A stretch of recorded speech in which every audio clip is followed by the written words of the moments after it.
Hi, and welcome to Spondycast, where we bring together the best medical minds, thought leaders, scientists, patients, and caregivers to inform and inspire the spondylitis community. I'm your host, Jill Miller, living my best spa life, knowing that how we meet today has the power to change everything going forward. Please note that the information provided in this podcast should not be considered medical advice. We do encourage all listeners to consult their healthcare professionals for medical concerns. Thank you for listening, and we hope you find our discussion today enlightening. Hi, and welcome to Spondycast. Today, we're going to talk fact versus fiction, the truth about functional nutrition. In this episode, functional nutritional therapy practitioner Laurane Chemenda returns to Spondycast to tackle the biggest myths and misconceptions about functional nutrition. From supplement overload to miracle diets, Laurane helps listeners sort fact from fiction and shares how integrative nutrition can complement conventional rheumatology care. Whether you're new to functional approaches or skeptical about them, this conversation offers practical, evidence based guidance to cut through the noise and feel more empowered in your health journey. I'm going to re welcome Laurane. She is a functional nutritional therapy practitioner and co-founder of Bien-Etre Autoimmune, a French language educational and coaching platform dedicated to helping people with autoimmune conditions. She empowers individuals to take an active role in their healing journey using integrative and natural approaches through her online practice. Having navigated her own path to healing with ankylosing spondylitis with a functional approach, and going from being bedridden, dependent on medication, and in constant pain at the age of 23, she is now in full remission, healthy and thriving. This is why she's so passionate about helping others in their health journey. Welcome back. Thank you for having me over again. Oh, I'm so excited for this. It was fun last time, so I'm thrilled to be back. I know, and I've been getting your newsletter since. So once I get through this next trip next week, I think I'm home for at least a month. So I'm gonna do I'm gonna try your autoimmune protocol. And your Nice. soup diet. Your soup, Yeah, I have a little 3-day cleanse. Yeah. yes, but I have gone to bone broth since we talked. Oh, good. I've been really Good. good. So Oh, uh okay, so for our listeners who didn't hear our first episode together, could you just share a little bit about your background to catch us up? sure. Yeah, so it kind of all started when I first had my autoimmune disease symptoms that were very specific, and I had my lower back that was extremely inflamed. And I just woke up one morning and just couldn't walk because it was so painful.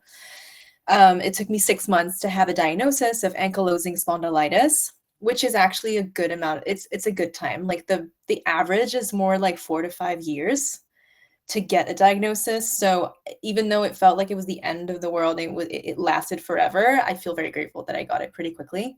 Yeah, it's Um, 9 to 10 years actually. yeah, I mean, the thing is, a lot of people, it depends on what stats you look at, because a lot of people will ignore a lot of symptoms, and some people have high pain tolerances, and some people are just like, no, it's fine, it's all good, I'm doing fine, and they don't even go see their doctors. Yeah. So we're looking at like when you start your journey into seeing a doctor, trying to understand what's going on, it's like kind of a 5 year. But I agree, like a lot of people live for tens of years with autoimmune conditions without even knowing. Yeah. Like it's so sad. So I was lucky, but I was so young. I was 23 years old and I was bedridden for that first year. I just wasn't really able to walk and do much. I was put under a lot of different medication that didn't really help. A lot of very heavy painkillers that kind of helped, but you can't really go through your day with that. And it's when I moved to the US, because I'm French, I was in France. I moved to the US and I found functional medicine kind of out of the blue. But I went deep into it and I just went deep into functional nutrition, functional medicine. And I saw a functional doctor and I essentially got back to my initial self plus, because I feel like I'm healthier than I've ever been. I'm way healthier today at 34 than I was at 23. And it Amazing. took me 18 months to get there. And it's been 6 years now that I've been in remission of ankylosing spondylitis. And I live as if I have no diagnosis because it's not a part of my life anymore. But I'm very passionate about helping to spread awareness in the sense that it doesn't have to be a lifelong disease and journey. Like, you can get better if you just look at how the function of autoimmune diseases actually starts. And it really comes back to just finding the right diet for you as an individual, finding the right changes in your life. And yeah, it's really become a passion of mine now. That's awesome. Okay, so let's talk about functional nutrition because there is a lot of conflicting information out there, Mm-hmm. especially online. And when people hear the term functional nutrition, what do you think are the biggest misconceptions about what that means? I think it's hard to understand even from like the word functional.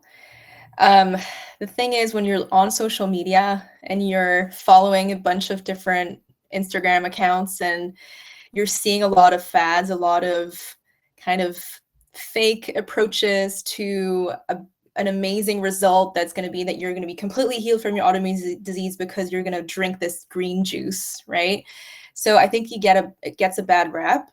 But if you truly understand like what the functional side means, it just means it's a field of medicine, but it means that you're looking for the root cause. You're really trying to understand the what's and the whys of everything that's going on symptomatically. So every symptom has a reason for being there. And it can be very complex and linked purely to the disease, or it can also be linked to imbalances in the body, hormonal imbalances, for example, nutritional deficiencies. So it's really kind of scratching back the layers to get back to the root cause. I love that. Someday I'm going to ask you what you did before this. Um, so some people do think, right, that it's all about supplements, which Yes. is interesting because we hear that a lot. And I mean, you watch the Instagram or the TikToks. Some people think it's about supplements. Like, how true is that? And I mean, of course, tell us where supplements fit in all of this. Yeah, I think the approach of a pill for every ill is not just an approach that we see in the allopathic world, like the Western medicine world. We also see this even in a naturopathic world and functional medicine. I don't really believe in that, in the sense that you're going to be chasing after symptoms. You're going to be chasing after pill and new pill and new pill and taking pills your whole life if you go just through life with that approach, because it doesn't come down to just taking a pill. We've lived for millions of years as human beings with going through a lot of different phases in life, with famines and with a lot of different things, right? But we're able to thrive and be healthy thanks to nature. That's where we come from. And nature is food that is grown from the ground. It is the sun that sets our whole circadian rhythm. Our whole nervous system is based off of our circadian rhythm that is based off of the sun cycle. So it's really just going back to understanding, sure, supplements can be very helpful when we have certain nutritional deficiencies, but it doesn't solve all of our issues. We really need to have a 360 approach, looking at our sleep, looking at our movement, how we're working out, looking at how are we surrounded? Do we have healthy relationships? Do we have a healthy relationship with ourselves? Like, really understanding your whole kind of environment. Yeah. And then comes into play the whole toxic load kind of thing, where we're looking at what kind of chemicals we're having in our environment. But we need to understand all of that, take away or add things, adding more food, like bone broth. You were just telling me about bone broth right before. Yeah. So for me, bone broth is a part of a supplement regime. Like, it really, and eating offal, so liver, beef liver, is to me the most beautiful natural multivitamin that you can find. So you don't need to have pills. They can be helpful in certain cases. Yeah, I did look at livers when I was at the grocery store, and I Nice. couldn't do it. I'm not there yet. But You I know, believe you. yeah, a good tip, if I may, a good tip Yeah. is to mix it with your minced meats. Like when you have minced meat, you can Oh, mix it in, or you can buy something that is pre-mixed. And I buy those online. oh, and then you don't have the liver, like, uh, No, you don't have the texture. You texture. have a little bit of a taste, but it really is minor. It's mostly just the meat. I think it makes the meat taste better. It's a little bit more humph. Yeah, yeah, yeah, yeah. I could see that. Yeah, Not so overwhelming. Okay, good tip. yeah, I don't know if I'm allowed to share where I buy my I can I think you share the name of the I share, that's feel fine. like it can help people. Yeah. You can go to US Wellness Meats, and they have a bunch of really high quality meats. They're all pasture raised, grass fed. A lot of them are from regenerative farming, and they have tons of offal, different types of liver and heart and everything. And so they have a pre-mixed Oh, uh, cool. meat kind of package Oh, and some that's cool. sausages. And you order it online. Yeah. Awesome. Uh, well, you can shout out, maybe they'll be our next sponsor. Yeah. So let's talk about, like, taking things away, putting things back. You did a great segue of, the next myth, which is some people think you have to follow a restrictive diet forever. Uh, Mhm. can you talk about elimination phases and then how food reintroductions come back Yeah. into play? Yeah, that's a really tricky subject and tricky Right? topic. I think you're probably referencing the autoimmune Mhm. protocol or any type of anti-inflammatory diet. They all have a few things in common. Like we're going to be taking away gluten. A lot of them will also take away all grains. We're going to be excluding dairy products, sugar, any type of industrial foods that have any sort of additives, that sort of thing, alcohol. And then we can go a little deeper into the AIP, so the autoimmune protocol, that is very restrictive. But it is very restrictive for a short period of time. It's a protocol, it's not a lifetime diet. The whole point of that protocol is to eliminate the foods that we know can cause irritation around the gut lining and can cause what we call leaky gut. And we know now that leaky gut is present with people who have autoimmune diseases. Not just them, a lot of inflammatory issues also, there's leaky gut that is present, but autoimmune diseases every time. So we want to find a way to help repair the gut. There's not just food, there's supplementation, but there's also lifestyle. Stress will impact leaky gut. Um, Movement, too much movement, like marathon runners, that sort of thing, that can impact also the tight junctions and cause leaky gut. Lack of sleep, like those things can impact. But when it comes to food, we know that certain foods that contain lectins, like high amount of lectins, which is a pro-inflammatory protein, they can affect and create and induce leaky gut. So we want to eliminate those foods to give your gut a break and to allow it to repair itself. And we do that for a certain period of time because it's extremely restrictive. It doesn't mean that it will create nutritional deficiencies, but you need to do it right. You need to also focus on what you're eating, not just what you're not eating. I don't know if I need to go through the list of. So, yeah, I'd love to talk about, a couple of things that just popped to mind. One is the list Mhm. of, like, some of the examples of what high lectin foods are. Yes. And then the other is, when we think about one of the most confusing things I think for people that I've heard is, we wanna repair the gut, and to do that, we need to get our gut under control from the biome perspective. Mhm. Many of these diets eliminate dairy where it's generally recommended to get the probiotics or prebiotics. You wanna be drinking kefir or eating. Mhm. So there's, like, I think it gets very confusing, right? But I Yeah. think the lectin foods, and then if we can address the dairy piece would be awesome. Okay. Yes. Love those questions. So the lectin part, the foods that are high in lectin will be legumes, Again, when we reintroduce them after like 30 to 90 days, we want to cook them correctly to reduce lectins. So regardless, anyone would want to cook their legumes in a way that reduces lectins, which is you have them soak for 24 hours, or you can sprout them and then you cook them in the cooker, in the pressure cooker. That's the best way to get most of the lectins out. Those have lectins. We have nightshades. Nightshades is potatoes, tomatoes, peppers, eggplants, chilies, goji berries, ashwagandha. These things have seem like they have nothing to do with each other, but they're all part of the nightshade family.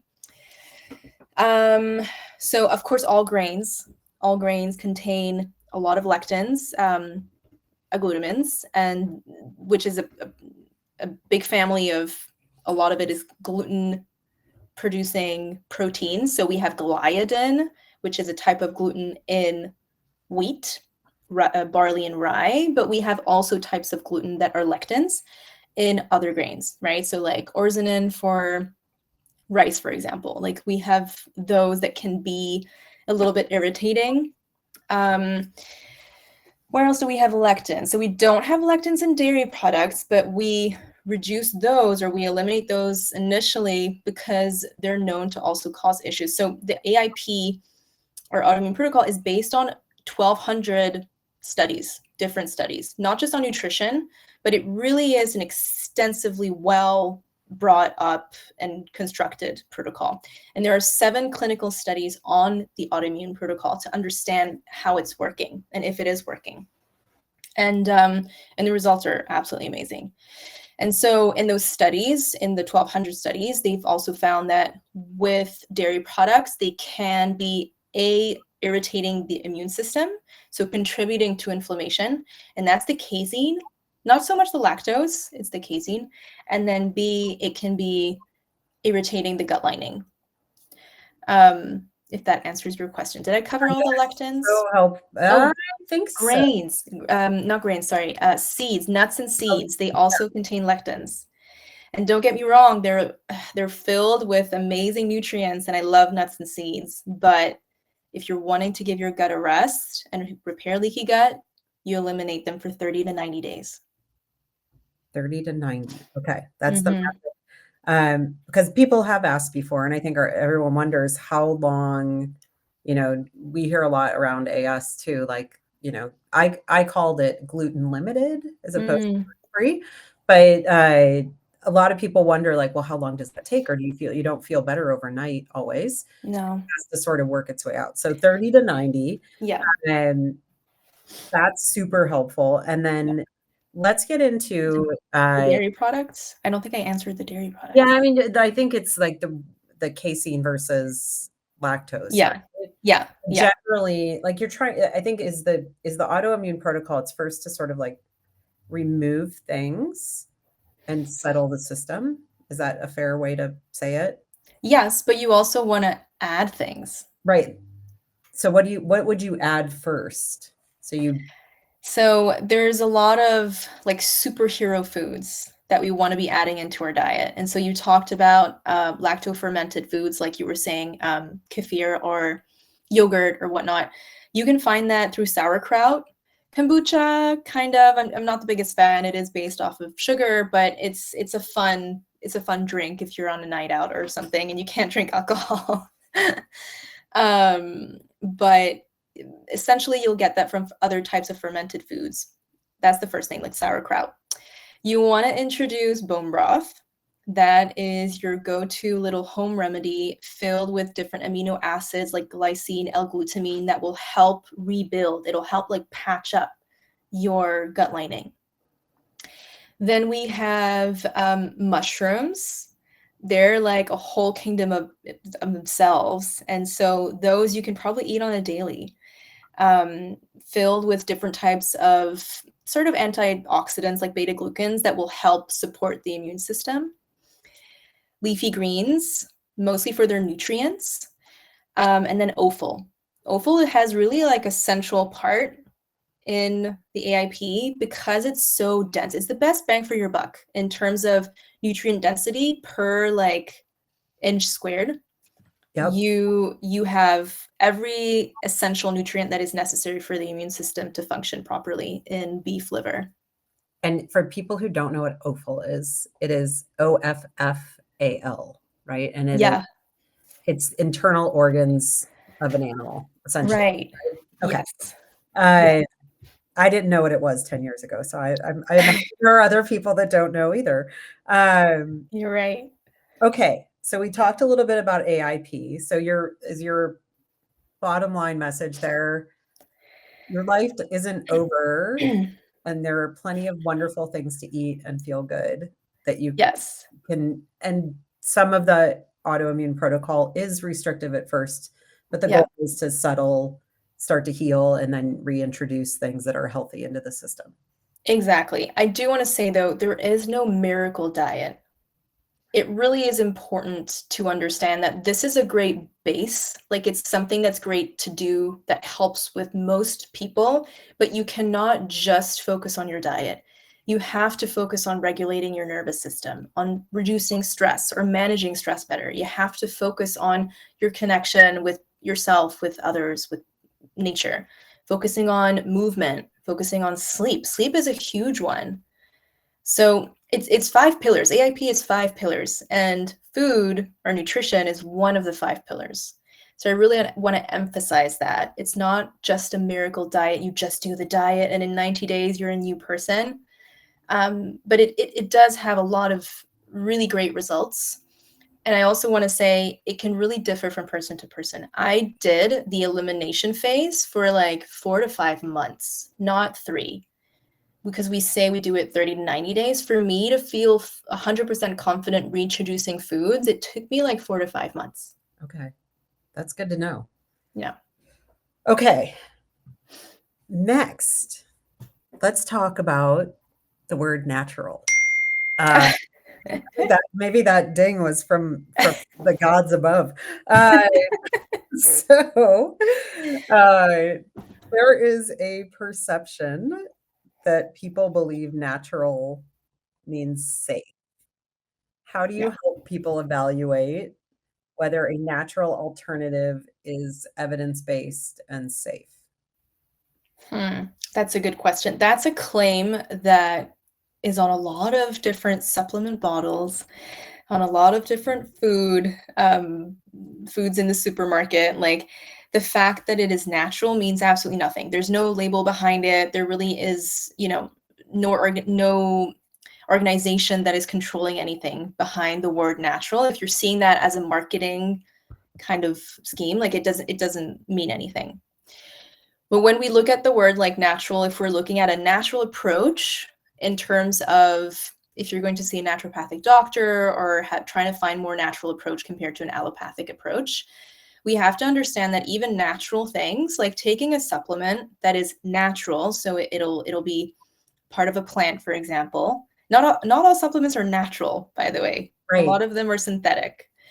But if you're taking a natural supplement, it doesn't mean that it's safe in the sense that it still has a very intentional purpose. It still will make shifts within your body, and it can not be a, something that will agree with your body. For example, ashwagandha.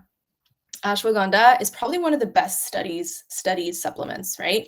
The thing is, it is so used. There's two issues with ashwagandha. Everybody talks about it. It's like the number one plant that is used. It's an adaptogen plant that is a lot of times used for a lot of things, but mostly for like reducing stress, regulating the nervous system, and regulating your cortisol. The thing is, it is so used that it's really difficult to find and understand the traceability of ashwagandha and actually understanding if it is safe to use. A lot of supplements, I mean, it's kind of the wild, wild west out there.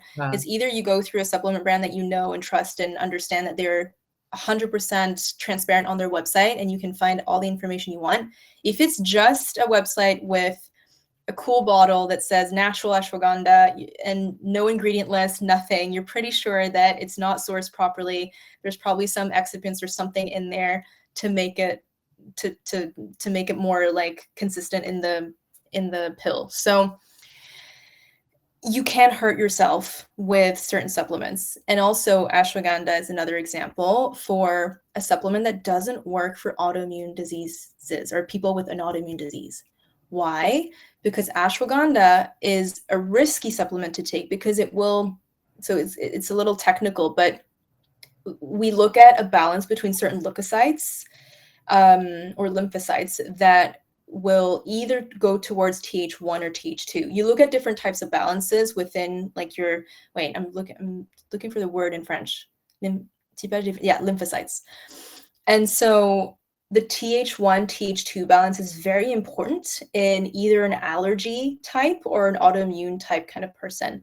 And ashwagandha will tip that balance towards deepening that imbalance of Th1, Th2. And so it really doesn't help you get out of the vicious cycle of autoimmunity. Aloe vera does the same. Interesting. Licorice does the same. What else? Green argile. What's that called?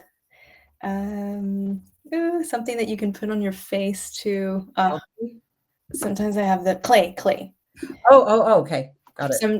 So green clay, if you're taking it internally, not on your face is fine. But some of these supplements can actually make things worse in terms of autoimmunity. And they're natural. Yeah, no, I believe it. I mean, it's hard, right? We don't we're not like everybody else when we have a funky immune system. Yes. Okay, so here's another one that probably ties into this because I think there's a two-way street here. It is sometimes perceived that functional nutrition is anti-medicine or replaces conventional care. How do you see them working side by side? It absolutely does not replace conventional care. It just doesn't have the same paradigm.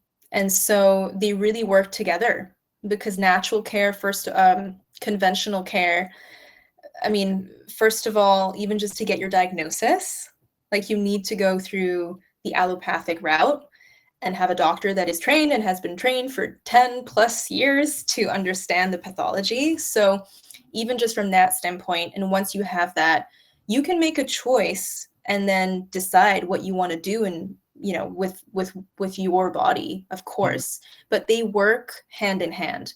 They don't work against each other. And I work with so many people who are on biologics and who are on heavy medication and they just want that support. Some of them want help to try and get off of them. I get that, but you can't just get off of biologics. You can't just get off of medication. You need to support your body. And if one day your doctor tells you that you can get off of biologics, then that's the right approach. But it really is a matter of helping suppressing the symptoms, which can be very necessary, especially when you're in pain, and then supporting the body. So conventional will help with the symptoms, naturopathic or functional will help support the body to make sure that it's in its healthiest state possible. I like that. That's beautiful. Okay, here's a big one. If I just eat the right foods, I can cure myself. Have you ever heard anyone say that? Oh yeah. Okay. How do you respond to that? So I wish all of that sentence was true. I wish, first of all, that we could cure autoimmunity. Technically, officially, we cannot cure autoimmunity. You cannot the body, once it has learned to create autoantibodies, it cannot unlearn it. You can't just throw away the recipe. You can be in remission for years and you can be in remission for the rest of your life. That is possible, but we talk about remission. That's the first technicality. And I think that's important for people to understand. Like you do need to have a certain awareness of health and lifestyle in your body throughout your whole life when you have an autoimmune disease that started. And you have more risks of developing a second autoimmune disease once you have one and a third. So you need to understand that. And then what was my other train of thought? And then just from eating the right things, again, you do need to have a proper diet. And unfortunately, it is so hard today to decipher from all the marketing and everything that you're hearing online on, should I be vegan? Should I be vegetarian? Should I be keto? Should I be, there's a million different diets out there. And then there's all these products that are being sold to us. The way that I see it is, again, we've been living on planet Earth for millions and millions of years, and we didn't have Kellogg's, and we didn't have, these foods that are pushed onto us and packaged and created from scratch. As long as you have a diet that is mostly whole foods with high quality vegetables, like mainly plant-based, and then very high quality meats, fish and seafood. I want to put seaweed in there too. We forget about the seaweed, but it's so important. And really exploring diversity in a whole foods diet, then you're pretty good. You're pretty good to go. It's not gonna kick that vicious cycle out of autoimmunity as quick, but you can. And then I also want to add, it's not just food. It's the 5 pillars. It's stress management, sleep, movement, connection. It really is all of that. Very good point. Okay. Superfoods. What do you want to know? Well, do they exist? And do we have to just pay attention to our eating patterns, or how do we incorporate superfoods? And you mentioned a couple that, like berries, that I think of them as a superfood at times. Yeah. You mentioned they're one of the top nightshades. Yeah. So superfoods, it depends on what lens you're looking at from. Are we looking at purely nutrients? Then yeah, there's a lot of superfoods. We tend to look at the antioxidants that we find, like the polyphenols. The polyphenols are in the colors. And these polyphenols are antioxidants. So they'll help reduce oxidative stress, like help reduce inflammation, basically. So these superfoods were, I feel like, kind of created again from a marketing standpoint, like these lists of really high antioxidant foods. Yes, they're great and we want to include them, but we can't eat like a fast food kind of diet and then include our superfoods that, for example, I have the word in French again, grenade. Kale. Sorry, what did you say? No, well, kale can be, yes. Pomegranate. Oh, yeah. So pomegranate, yes, goji berries can be considered superfoods, but I would not include them in your diet if you have an autoimmune disease, and you can find these antioxidants elsewhere. But berries and kale and mushroom, I consider mushrooms as superfoods. Again, I consider beef liver as a superfood. What about beets? Beets can be a superfood. Yeah, they're filled with polyphenols. Superfood. I call my one of my Ayurvedic doctor calls beets. She's like, that is how you clean your garbage disposal in your body. I love that. Yeah, exactly. But essentially, you also want to be looking at variety. Like you don't want to be just focusing on, like, I have 3 superfoods and I'm just going to be eating those and then eating like a regular, like, standard American diet. Like, that can't work. Right. You want to include these as a norm in your day to day, not as a one-time thing, like, oh my gosh, this is amazing. Like, this is just a part of my day to day. And variety, because we want variety in polyphenols and we want variety in fiber. To me, these foods also have a very important role of bringing in fiber, different types of fiber, to feed our microbiome. So can you talk about that for a minute? Yeah. So your microbiome is all of these bacteria that you find in your gut. We actually have 10 times more bacteria in our gut than we have of cells, which is insane. Wow. They are really a part. We're only starting to understand the microbiome. We really have not understood most of it's how it works. But these bacteria help you for a lot of different things. They help digest. They help synthesize vitamins. There's a lot of vitamins that you'll eat a certain food and it'll feed a bacteria, and that bacteria will synthesize that vitamin. It's not synthesized inside of your body. It's synthesized by the bacteria. So for example, vitamin K, and then it goes into your body. So I just find that so interesting. Yeah. But they also have a very big role in protecting you against pathogens, which essentially is kind of your first line of defense, the bacteria. Well, the mucus. The mucus is your first line of defense, I would say. Bacteria is your second line of defense. And then you have your gut lining, and then your immune system. So if your bacteria is not doing the right job, everything's going straight to your immune system, and you are overwhelmed, and your immune system gets like overwired and hardwired into being completely overloaded. And that's when autoimmunity can kick in. It's when your immune system is overloaded and it doesn't function properly. And that's a whole technical thing too. Yeah, I know, that's fascinating. Yeah, but so your bacteria really have an essential role in your health, in your mental health too. 90% of serotonin, which is like your happiness or hormone, is synthesized in your gut. Yeah. It's so cool. And so if you take care of your bacteria, then you're taking care of your body, of your health, of your mental health. Yeah, it's fascinating. Although, Yeah. did we talk about this last time? It was right around. Maybe. I talk about it all the time. I don't know. No, but one of the things I recently came across was the function of the appendix, that it stores microbes to. My gosh. Yeah. For years, we thought it had no function whatsoever. Yeah, so It's a interesting. little I was pocket. like, wow. It's like your little, like, it's like your savings bank of gut microbiome.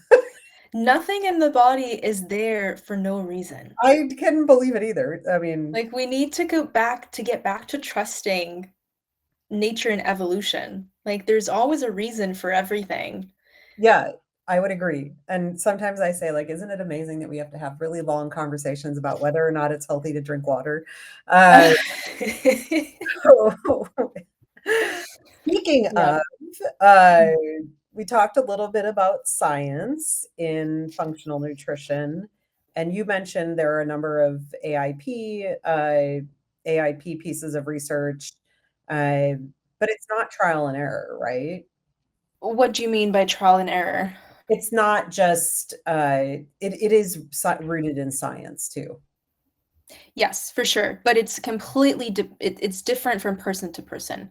Right. Not everyone will react the same. It's not like for sure within 6 weeks, you're going to be at this point in your health or whatever. Like, it really is very different from person to person. Which makes sense because we all start from a different starting point. Right. We don't all have the same nutritional deficiencies when we start. We don't want to have the same imbalances and dysfunctions and genetics. We have to also admit that there's genetics that are in there, which represents only 30% of everything. So yes. And my yoga teacher reminded me Saturday that 10 generations is 1,024 people it took to get you on this earth. Oh, wow. Yeah. Isn't that crazy when you think of all the grandparents and great-grandparents and great-great? Oh my goodness. Yeah, so think of all the DNA that has gone into creating your individual DNA. Yeah.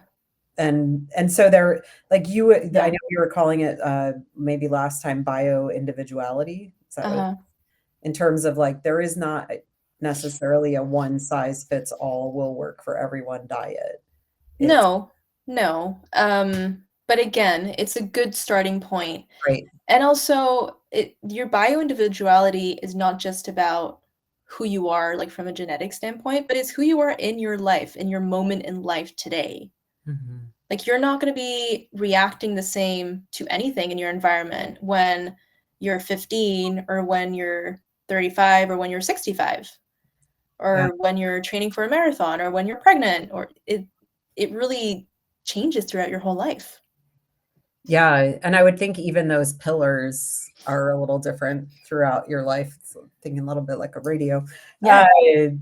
Yeah. Okay, red flags when you're doom scrolling on the internet and Yes. you're finding all kinds of things that are gonna change your life, make you Yeah. better. What are the Um, flags?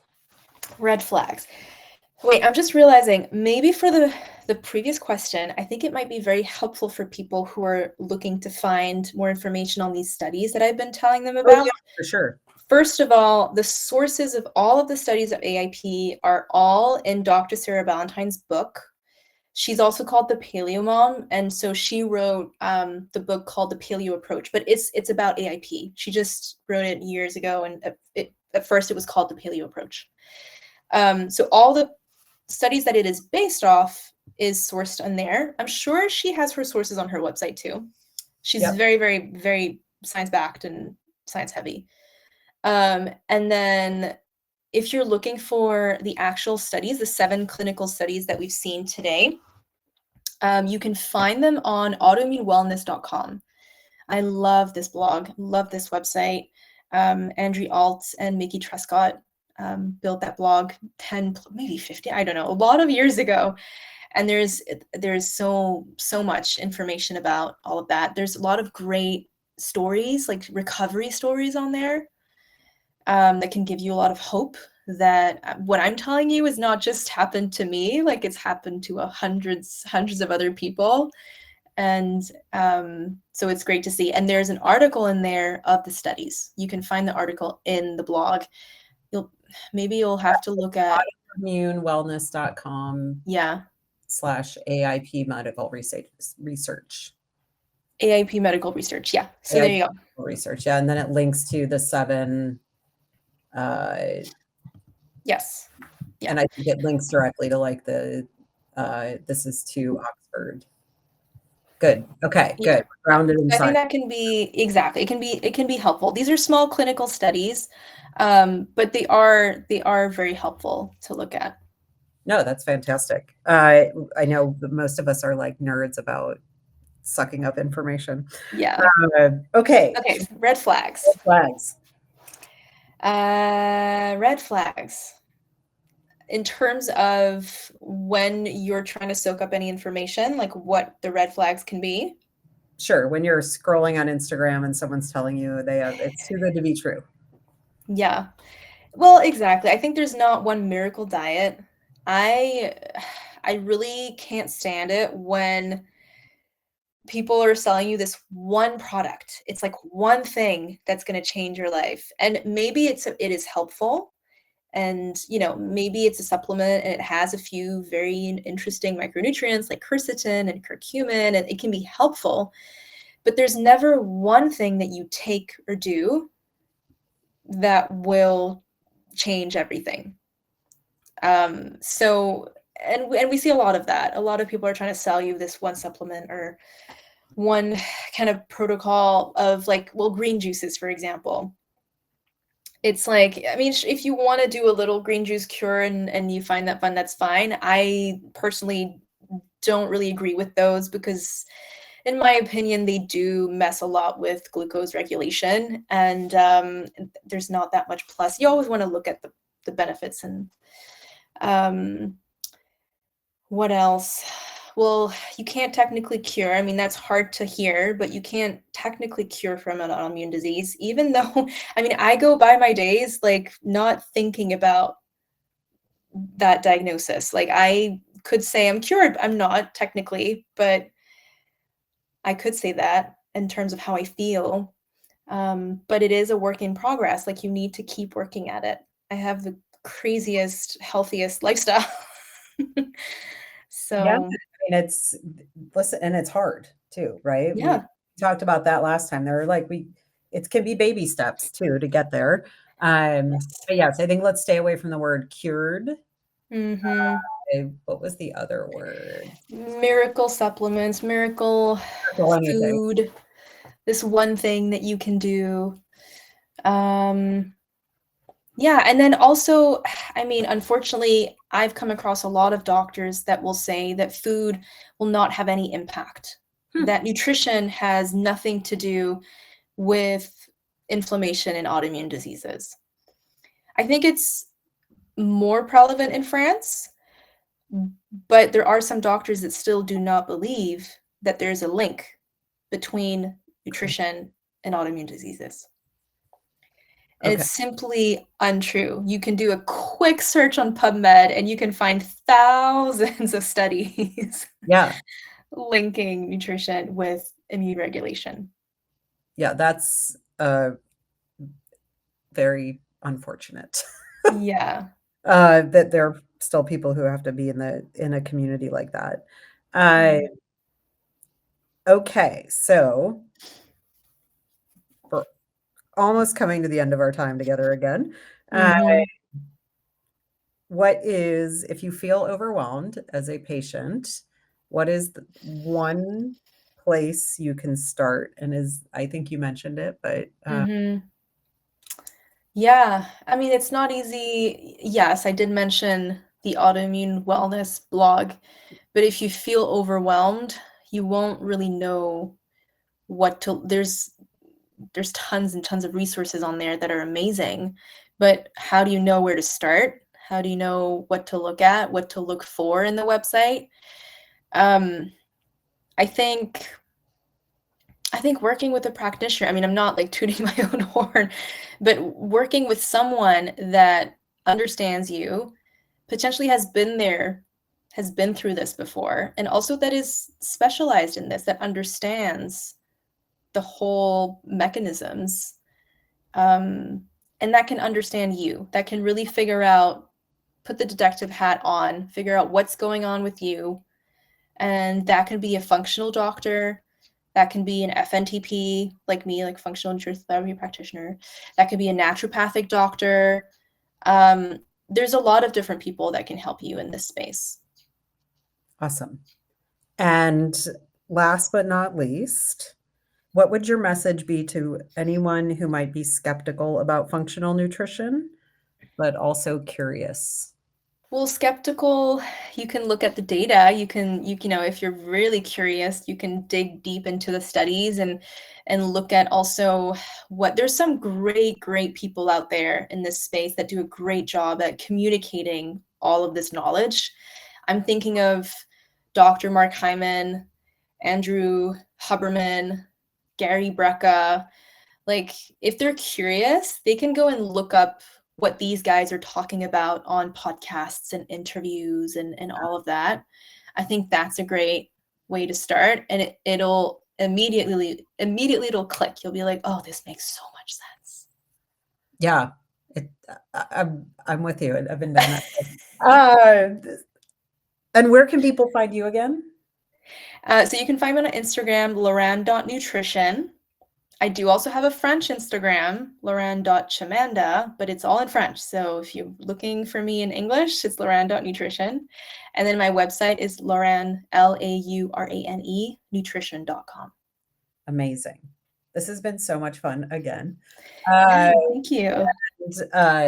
Anything we missed or any last final words of inspiration? Final words of inspiration. You know what? Sometimes to get yourself out of a hole, you just need hope. And to find hope, sometimes you just need to look at what other people have done to get themselves out of the hole. So go through the recovery stories on autoimmunewellness.com. Listen to different podcasts about people that are talking about their remission. It'll just give you that extra motivation and deep feeling of, if she can do it, I can do it. It's a matter of time, it's a matter of resources, but you can do it. That was beautiful. That was a perfect way to land the plane. All right. Laurane, thank you so much. Let's do it Thank you. again. Yeah, I would love that. I can talk about this for hours. I know you can, and I can listen. I'm not a good listener often, but I could Oh, listen. you are. You're a great listener. All right. Well, I hope that some of our listeners get to catch up with you. And yeah, I think if we can share some of those links, that'd be great too. So Yeah. Definitely. Wonderful. Thank you so very much. Thank you. Spondycast was made possible by donations from the Spondylitis Association of America's individual members and our show's corporate sponsor, AbbVie. Since our founding in 1983, the The Spondylitis Association of America has been the face, voice, and leading nationwide nonprofit, educating, empowering, and advocating for people living with spondyloarthritis.